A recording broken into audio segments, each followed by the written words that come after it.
سحر اور افطار میں ان چیزوں کا خاص خیال رکھیں۔ کھانے میں زیادہ وقفہ معدے کو حساس بنا دیتا ہے۔ رمضان مبارک کے آغاز سے ہی ہر شخص کو اس بات کی فکر شروع ہو جاتی ہے کہ سحر و افطار کے وقت کیا کھایا جائے۔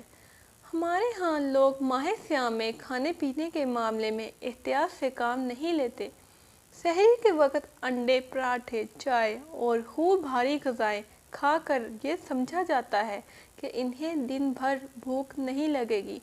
یہ بات ذہن میں ہونی چاہیے کہ کھانا کھانے میں زیادہ وقفہ معدے کو حساس بنا دیتا ہے۔ ایسے میں تلی ہوئی مرغن اور مرچ مسالوں والی غذائیں تکلیف دہ ہو سکتی ہیں۔ اگر آپ ان سے گریز نہیں کر سکتے تو کم از کم معیاری اشیاء کا استعمال کریں۔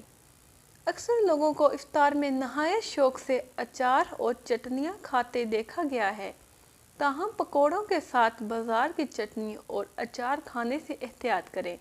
روزہ کھولتے وقت پانی یا کھجور استعمال کریں، لیکن زیادہ بہتر یہ ہے کہ روزہ کھجور سے افطار کیا جائے۔ افطاری سے لے کر سحری تک پانی کا کثرت سے استعمال کریں تاکہ روزے کے دوران جسم میں پانی کی کمی نہ ہو۔ سحری کے وقت بھی چائے کی بجائے پانی پینا بہتر ہے۔ سحری اور افطاری میں پھلوں کے جوس، دہی اور دودھ کا انتخاب کریں۔ میری اس ویڈیو کو لائک اور چینل کو سبسکرائب ضرور کریں اور اپنا بہت سارا خیال رکھیں۔